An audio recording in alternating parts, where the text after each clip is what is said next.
Welcome back student. सो आज हम पढ़ने वाले हैं हमारा second Mendelian disorder sickle cell anaemia. तो हमने इससे पहले पढ़ा था हीमोफीलिया डिजीज है वो किस टाइप की डिजीज थी, that was also Mendelian disorder. उसमें जो हमारा क्लॉटिंग फैक्टर है जिसकी वजह से ब्लड क्लॉट नहीं कर पाती, ब्लीडिंग होती है, इसमें हम क्या, इसमें हम ये देखना चाहते हैं कि जो हमारी इसका नाम है वो सिकल सेल एनीमिया क्यों पड़ा। सबसे पहले इट वाज एक्सप्लेन्ड अबाउट या it was explained by it sickle cell anaemia was given by या was explained by this disease या this type of disorder was explained by Herrick in 1904। Herrick ने sickle cell anaemia के बारे में बताया था इन 1904 में, और उन्होंने क्या बताया था देखते हैं हम। सिकल सेल एनीमिया, अब ये तो पता चल गया कि ये अनेमिक डिजीज है। तो यहाँ पे क्या होता है कि जनरली जो हमारी नॉर्मल आरबीसीज हैं, normal structure of RBCs, or you can say erythrocytes, that is biconcave. This is the normal structure of our RBC. But the person who having this disease, उनकी RBCs की shape है वो change हो जाती है, और ये change क्यों होती है ये भी हम क्यों ये change हो जाती है। And it become sickle shaped, like the shape of RBCs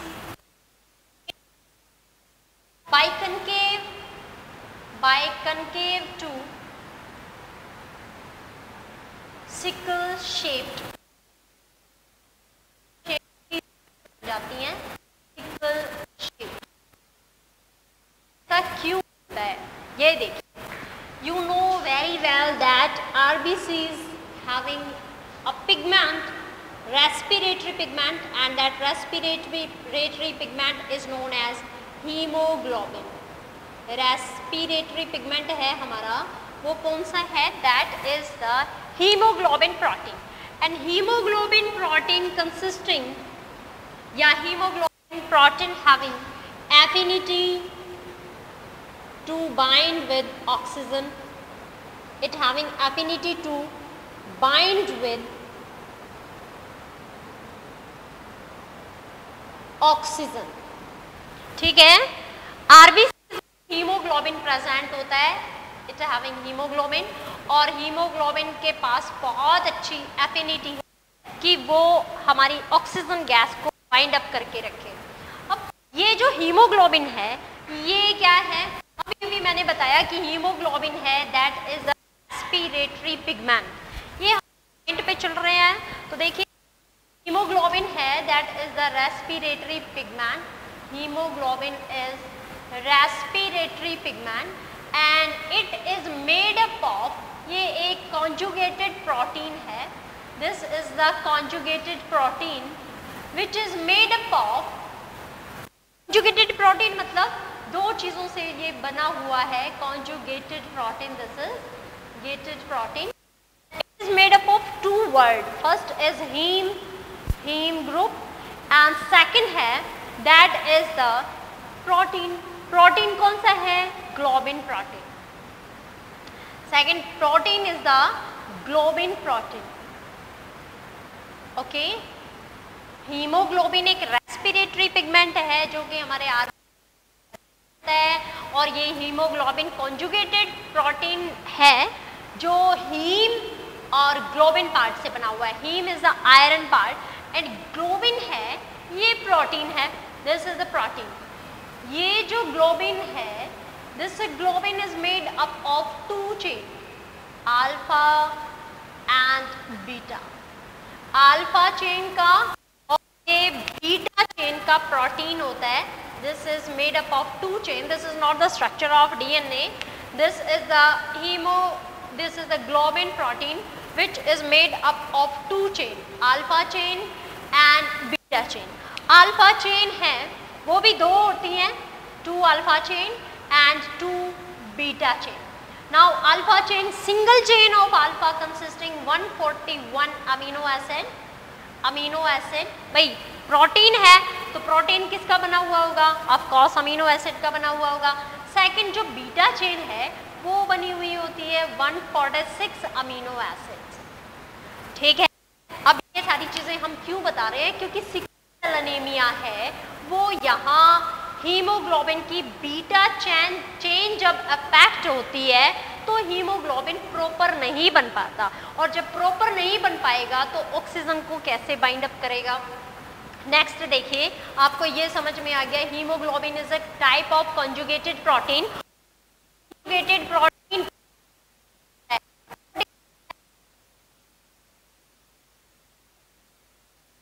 से फिर प्रोटीन. तो अगर यहाँ हमारी कुछ जीन में म्यूटेशन हो जाए, if the mutation occur in gene या सीक्वेंस ऑफ डीएनए, तो हमारा प्रॉपर प्रोटीन नहीं बन पाता है.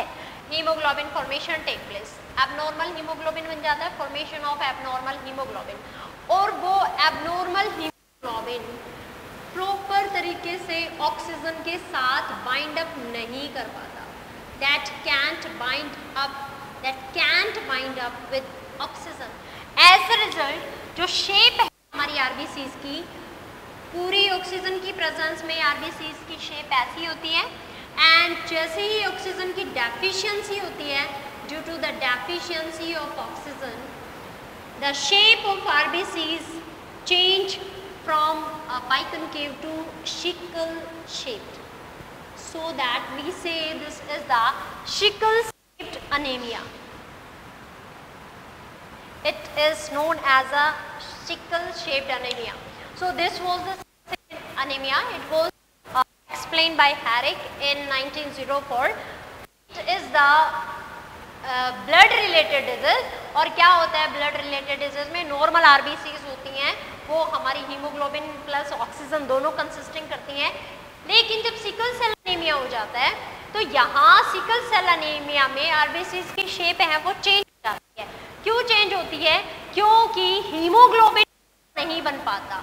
जब हीमोग्लोबिन की फॉर्मेशन होती है तो हीमोग्लोबिन जो ग्लोबिन प्रोटीन है हमारा, उसकी बीटा चेन में पॉइंट म्यूटेशन हो जाता है. पॉइंट म्यूटेशन सिर्फ एक ही पॉइंट पे चेंज होता है. यहाँ पे पॉइंट म्यूटेशन हुआ, पॉइंट म्यूटेशन की वजह से नॉर्मल हीमोग्लोबिन नहीं बना, अफेक्टेड या एबनॉर्मल हीमोग्लोबिन बना. नॉर्मल हीमोग्लोबिन अगर बनता तो ठीक होता सब कुछ, लेकिन abnormal haemoglobin can't bind up oxygen, as ये ऑक्सीजन को बाइंड अप नहीं कर पाएगा, इसीलिए इसकी शेप है वो चेंज हो जाती है, बाइकॉनकेव से सिकल शेप्ड बन जाती है. इसीलिए हम इसे क्या बोलते हैं, we call that as a sickle shaped anaemia. अभी देखिए हम सिकल शेप्ड एनीमिया के बारे में देखते हैं कुछ पॉइंट्स, कि हमारी जो सिकल सेल एनीमिया है that is the autosomal recessive disorder. Autosomal recessive disorder है. इससे पहले जो हमने हीमोफीलिया किया था, तो हीमोफीलिया किस टाइप के डिजीज है, haemophilia is the x linked disorder. तो यहाँ पे हमारी सिकल सेल एनीमिया है, this is the type of, first point, it is a type of autosomal recessive disorder. Autosomal recessive disorder. और ये भी आप ऐड कर लीजिए कि it was explained in 1904. Next point is control. This disease is controlled by a single pair of allele, that is second point. This disease is, this type of disease, this disease is is controlled by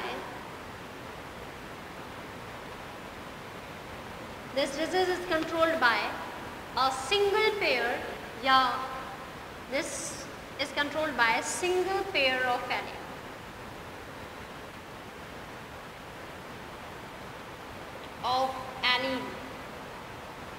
और कौन से HbA and HbS. Okay, next, third point. In this type of disease,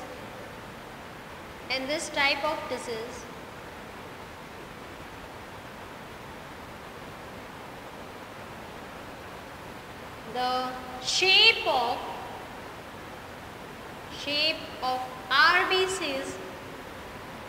RBCs or erythrocytes, you can say erythrocytes, the shape of RBCs changed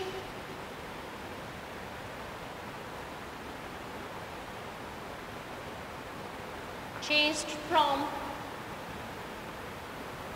biconcave to sickle shaped.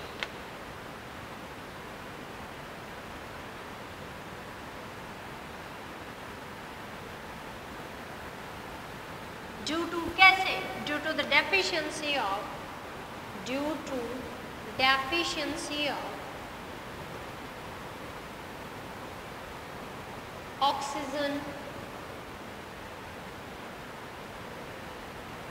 Oxygen की कमी से हमारे जो erythrocyte हैं उनकी शेप चेंज हो जाती है. कैसी हो जाती है? शिकल शेप्ड बन जाती है. इसीलिए हम इसे क्या बोलते हैं? We call that as a sickle shaped anaemia. Next is heterozygous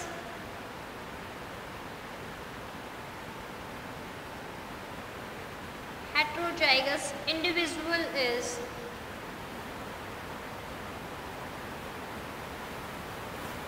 is only carrier.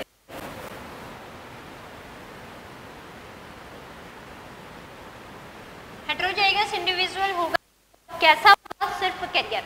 Heterozygous individuals में एलील कैसे होंगे? That is HbA and HbS. But जो affected person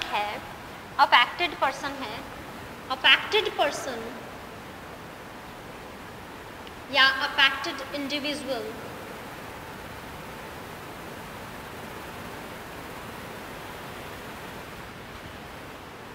consisting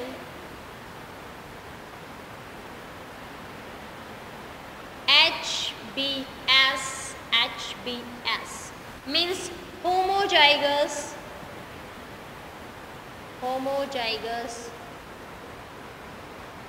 sickle celled condition. I just hope you got all the points. It is a type of autosomal recessive disorder. कैसी disorder है ये? Autosomal है, recessive disorder. और इसके gene जो lock हैं, the genes are located on, genes में mutation होता है, वो जीन्स क्रोमोसोम जीन्स आर या gene is located on genes are located on chromosome 11.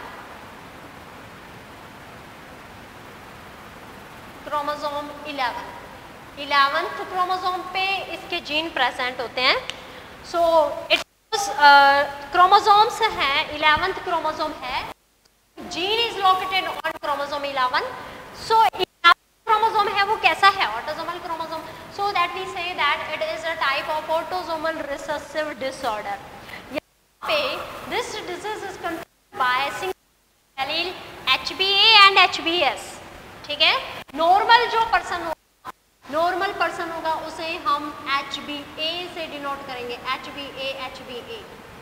But अगर heterozygous, this is homozygous normal person, ये you can say normal individual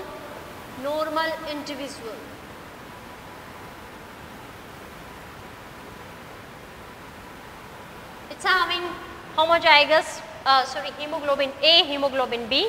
Next, heterozygous cell anemic person होगा, तो career होगा.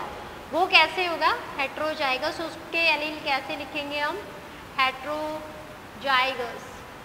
That will be HbA and HbS.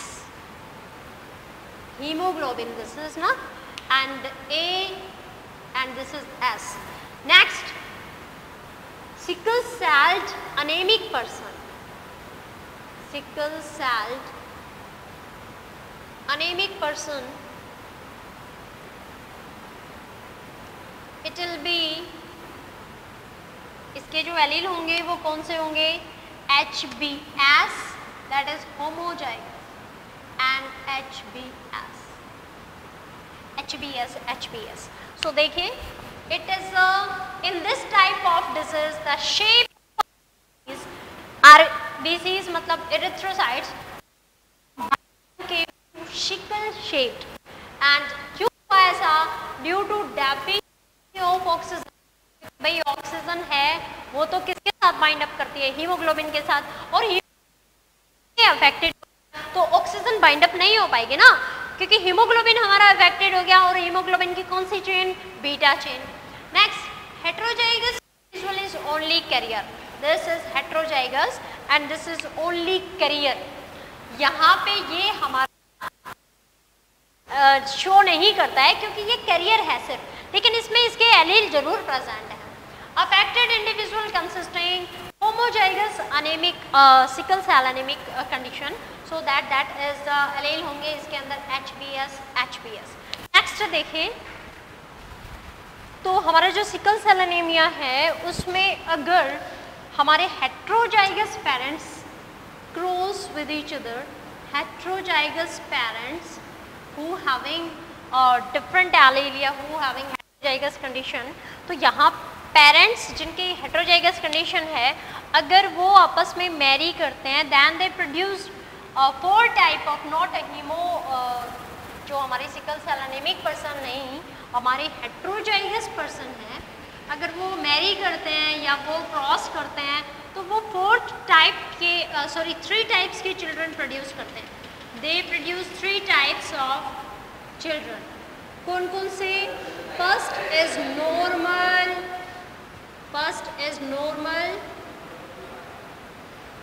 Normal haemoglobin, जिसके अंदर होगा normal haemoglobin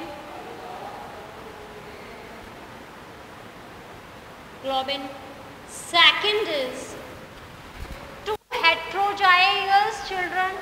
एक हमारा कैसा चाइल्ड होगा? नॉर्मल चाइल्ड होगा. दूसरा ऐसा चाइल्ड है, 2 ऐसे चिल्ड्रन हैं जिनमें हमारी हेट्रोजाइगस कंडीशन है. सो यू कैन से heterozygous, 2 heterozygous and one child is anemic या sickle cell anemic person या sickle cell anemic children, anemic child, sorry not children, this is child. तो यहाँ पे हमारे 3 टाइप्स के प्रोजेनी तैयार. एक तो नॉर्मल हीमोग्लोबिन, दूसरा हेट्रोजाइगस हीमोग्लोबिन और तीसरा है वो totally affected sickle cell anaemic person है या चाइल्ड है, वो प्रोड्यूस होगा. नेक्स्ट कि ये हम देखते हैं किस टाइप से हमारा कॉज होता है. So let's we start. This is showing that this is the normal shape of hemoglobin and normal shape of RBCs. RBCs की normal shape है and this is the sickle shaped of RBCs. This is the sickle shaped of RBCs. Okay, तो ये कैसे होती है देखिए. This is the normal hemoglobin. Normal haemoglobin अभी मैंने बताया आपको कि जो हीमोग्लोबिन के जीन हैं these are located on chromosome 11, इसीलिए ये ऑटोसोमल रिसेसिव डिसऑर्डर है. यहाँ पे नॉर्मल जीन होंगे हमारे दैट इज GAG और उसके जो अपोजिट जो हमारे नाइट्रोजनस बेस है वो होंगे CTC, GAG, CTC. It is normal, it is present normal condition, normal gene है ये. लेकिन जैसे ही जब इनसे ट्रांसक्रिप्शन होगा, when transcription occur, then what happen? The GAG formation of a GAG take place here.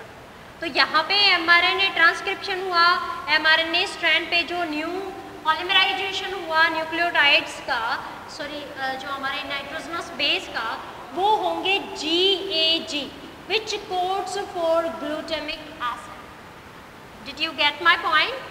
Haemoglobin normal है तो GAG है, उसके अंदर नाइट्रोजनस बेस GAG प्रेजेंट है और ये जीन क्रोमोसोम 11 पे लोकेटेड होता है. इसके अपोजिट स्ट्रैंड पे हमारे जो नाइट्रोजनस बेस होंगे वो क्या होंगे? CTC. ओके, जैसे ही DNA से ट्रांसक्रिप्शन होता है, mRNA की फॉर्मेशन होती है, तो हमारा ये जो स्ट्रैंड है CTC, इसका जो अपोजिट स्ट्रैंड बनेगा ट्रांसक्रिप्शन के दौरान, न्यूली ट्रांसक्रिप्ट बनेगा, वहाँ पे हमारा जो नाइट्रोजनस बेस होंगे वो प्रेजेंट होंगे GAG, और ये GAG ग्लूटामिक एसिड कोड करते हैं. These codes for glutamic acid. तो यहाँ ग्लूटामिक एसिड होगी हमारी बीटा चेन, हीमोग्लोबिन की बीटा चेन पे. First, second, this is the normal hemoglobin peptide, valine, histine, leucine, threonine, proline and glutamic acid. और 7th position पे भी glutamic acid. लेकिन क्या होता है जब सिकल सेल अनेमिया होता है किसी पर्सन को, तो ये क्यों होता है? देखिए, दिस इज द जीन, ये जीन होगा हमारे GAG के बजाय GTG जीन प्रेजेंट होगा, एंड दिस इसका एंटी पैरेलल जो स्ट्रैंड है वहाँ पे CAC जो हमारे नाइट्रोजनस बेस हैं वो होंगे CAC. Okay, when these CAC, जब हमारा DNA का ट्रांसक्रिप्शन होता है तो जो ट्रांसक्रिप्ट बनेगा that will code valine instead of glutamic acid. यहाँ पे 6th पोजीशन पे जो GAG कोड हुआ था, mRNA GAG जो ग्लूटामिक एसिड के लिए जाना जाता है, GAG नहीं ना, उसके बजाय क्या बना, किसकी फॉर्मेशन हुई? GUG की फॉर्मेशन हुई, क्योंकि यहाँ पे म्यूटेशन है. कैसा म्यूटेशन है? Point mutation. तो पॉइंट म्यूटेशन हो गया. इस पॉइंट म्यूटेशन की वजह से हमारा नॉर्मल हीमोग्लोबिन नहीं बन पाया, हमारा ग्लूटामिक एसिड के बजाय 6th पोजीशन पे वैलिन की फॉर्मेशन हो गई. एंड वैलिन की फॉर्मेशन क्यों हुई हमें पता है, हमने जेनेटिक कोड पढ़ा है, तो हम जानते हैं जब हमारे 3 nitrogenous base, consecutive nitrogenous base एक जगह पे एक साथ गिने जाते, एक साथ होते हैं, तो उसे हम क्या बोलते हैं? We call that is the amino acid. तो GUG नाइट्रोजनस बेस है, ये वैलिन अमीनो एसिड को कोड करते हैं. So that there is the valine. 6th position पे वैलिन आ गया, और 6th पोजीशन पे वैलिन कैसे आया? ये म्यूटेशन हमारा यहीं से स्टार्ट हो गया था. So this was the sickle shaped anaemia. This is a condition which is showing sickle cell anaemia, कि यहाँ हम ग्लूटामिक एसिड है, is a type of point mutation in which, point mutation मतलब एक पॉइंट पे चेंज हुआ है, लेकिन उस एक पॉइंट पे चेंज होने की वजह से इंडिविजुअल अफेक्टेड हो गया, that cause affected individual. And this is the point mutation which leads, which is occurring by the change of glutamic acid to valine. तो यहाँ पे वैलिन की फॉर्मेशन हो जाना ही बहुत बड़ा इफेक्ट है. और यहाँ जैसे ही वैलिन की फॉर्मेशन हुई ग्लूटामिक एसिड से, सो ये बीटा चेन कैसी हो गई? This is not normal haemoglobin beta chain, this is affected beta chain. And ये अफेक्टेड बीटा चेन है, it will not bind up with oxygen properly, oxygen के साथ बाइंड अप नहीं करेगी, और इसकी शेप कैसी हो जाएगी? Sickle shaped formation take place of RBCs and sickle shaped हो गई, इसी की वजह से ये ब्लड कैपिलरीज में प्रॉपरली फ्लो नहीं कर पाती हैं. These sickle shaped RBCs can't flow in blood capillaries. These sickle shaped, these type या these shaped RBCs, these shaped या sickle shaped RBCs, this shaped RBCs can't flow in blood capillaries properly.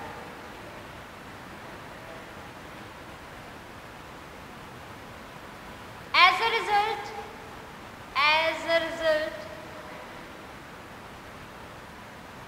blood clot, और result क्या होगा, blood हमारा क्या हो जाएगा, clogged हो जाएगा, प्रॉपरली ब्लड है वो फ्लो नहीं कर पाएगा. So no supply of blood to different organ here. यहाँ पे हमारे डिफरेंट ऑर्गन तक हमारा ब्लड की सप्लाई नहीं हो पाती है. इसीलिए जॉइंटिस की कंडीशन, सिम्टम्स अगर हम बोलें तो सिम्टम्स कैसे होंगे, तो ये क्या हुआ, ये क्या सब हमने आज किया, ये क्या पढ़ा है हमने, ये हमने पढ़ा है सिकल सेल एनीमिया के बारे में. सिकल सेल एनीमिया में प्रॉपरली ब्लड ऑक्सीजन के साथ बाइंड अप नहीं कर पाती है क्योंकि आरबीसीज की शेप चेंज हो जाती है. आरबीसीज की शेप क्यों चेंज हो जाती है, हीमोग्लोबिन अफेक्टेड होता है. हीमोग्लोबिन की कौन सी चेन अफेक्टेड होती है, बीटा चेन अफेक्टेड होती है. हीमोग्लोबिन अफेक्टेड क्यों हो जाती है, जब हीमोग्लोबिन की फॉर्मेशन हो रही होती है तो वहां पे ग्लूटामिक एसिड के वैलिन की फॉर्मेशन हो जाती है ऑन 6 कॉडन. ओके, फॉर्मेशन हो जाती है तो प्रॉपर तरीके से हमारा बीटा हीमोग्लोबिन चेन नहीं बन पाती, इसीलिए वो नहीं कर पाता है, तो एक ऑर्गन तक ऑक्सीजन नहीं जा पाता और हमारी आरबीसीज की शेप है वो कैसी हो जाती है, that take place sickle shape. Symptoms,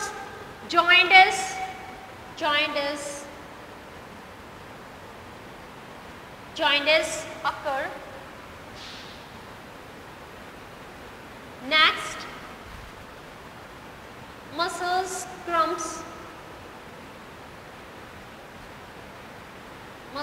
cramps करना शुरू कर देते हैं. Next, headache,